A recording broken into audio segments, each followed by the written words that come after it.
Hello student, তোমরা কেমন আছো? আশা করি তোমরা সবাই ভালো আছো। প্রথাপ একাডেমি কোচিং পরিবারে তোমাদেরকে সকলকেই স্বাগত জানাই। তোমরা যারা বিদ্যাসাগর ইউনিভার্সিটির আন্ডারে সেকেন্ড সেমিস্টারে এনপি স্টুডেন্ট রয়েছো, তোমাদের জন্য আজকে আমি নিয়ে চলে এসেছি sociology, gender violence and politics. এই যে সাবজেক্টটি রয়েছে, এই সাবজেক্ট থেকে তোমাদের 5 মার্কস ও 10 মার্কসের গুরুত্বপূর্ণ কোশ্চেনগুলি আমি আজকের এই ভিডিওতে আলোচনা করে দেবো।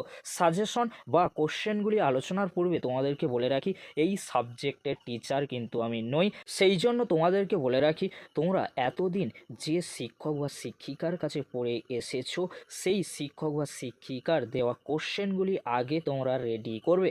আর আমার দেওয়া সাজেশন বা গুরুত্বপূর্ণ কোশ্চেনগুলি অবশ্যই তোমরা শেষ মুহূর্তে দেখে যেতে পারো, কারণ এই বিষয়ের বা এই সাবজেক্টের টিচার কিন্তু আমি নই। তোমাদেরকে বারবার বলছি, তোমরা অবশ্যই কিন্তু এই কোশ্চেনগুলির সাথে তোমাদের স্যার বা ম্যাডামদের দেওয়া কোশ্চেনগুলি কিন্তু অবশ্যই দেখে যাবে। চলো বেশি দেরি করবো না, শুরু করা যায়। আজকের আমরা দেখে নেব সেকেন্ড সেমিস্টারের সোশিওলজি, জেন্ডার ভায়োলেন্স অ্যান্ড পলিটিক্সের গুরুত্বপূর্ণ 10 মার্কস ও 5 মার্কসের কোশ্চেনগুলি। প্রথমে তোমরা দেখে নাও 5 মার্কসের গুরুত্বপূর্ণ কয়েকটি কোশ্চেন। লিঙ্গগত সমাজতত্ত্বের ওপর একটি টিকা লেখো। লিঙ্গ সহিষ্ণুতার অর্থ ব্যাখ্যা করো। লিঙ্গ সহিষ্ণুতার ধারণা দাও। বৈষম্য দূর করার লক্ষ্যে রাষ্ট্রের দ্বারা কোন নীতি ও পদ্ধতি গ্রহণ করা প্রয়োজন। পরবর্তী কোশ্চেন, নারীর প্রতি সহিংসতা বা নিপীড়ন কি? আইপিসি ধারা 377 কি সমকামীদের সাথে এই আইনের সম্পর্ক প্রসারিত হবে তা আলোচনা করো। লিঙ্গতত্ত্ব সমাজতত্ত্বের ওপর একটি টিকা লেখো। যৌনতা ও লিঙ্গের মধ্যে পার্থক্য আলোচনা করো।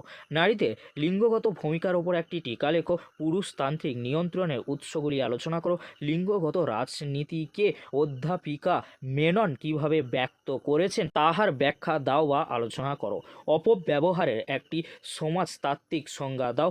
লিঙ্গ ভিত্তিক সহিংসতা কী কারণে ঘটে তা আলোচনা করো। এবারে তোমরা দেখে নাও 10 মার্কসের জন্য গুরুত্বপূর্ণ কয়েকটি কোশ্চেন। ফার্স্ট কোশ্চেন, ভারতের নারীর প্রতি সহিংসতার বিষয়ে আইনি ও নীতিগত সংস্কার সম্পর্কে লেখো।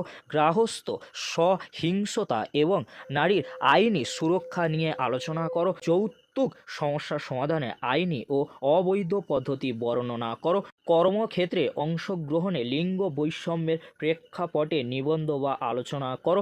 শ্রমের লিঙ্গ বিভাজন বিস্তারিত আলোচনা করো।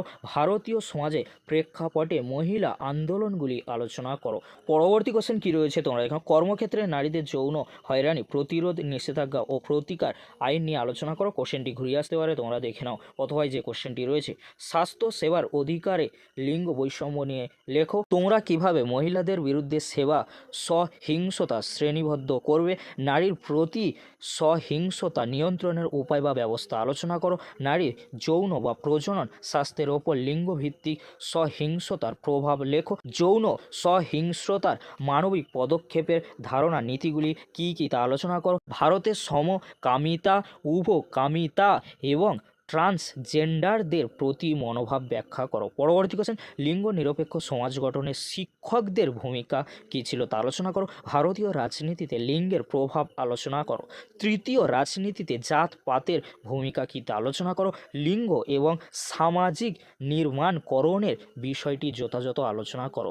লিঙ্গ শ্রেণী এবং স্তর বিন্যাসের ওপর তোমার মতামত ব্যক্ত করো। পারিবারিক কর্মরত ক্ষেত্রে মহিলাদের সামাজিক অবস্থানটি কী রূপে বিরাজিত তা আলোচনা করো। এই ছিল আজকের আলোচনা। যদি ভিডিওটি হেল্পফুল হয়ে থাকে অবশ্যই ফ্রেন্ডদের কাছে বেশি বেশি করে শেয়ার করে দিও। আজকের এতটুকু, পরবর্তীতে দেখা হচ্ছে নেক্সট কোনো একটি ভিডিওতে। ভিডিওটি দেখার জন্য তোমাদেরকে অসংখ্য ধন্যবাদ।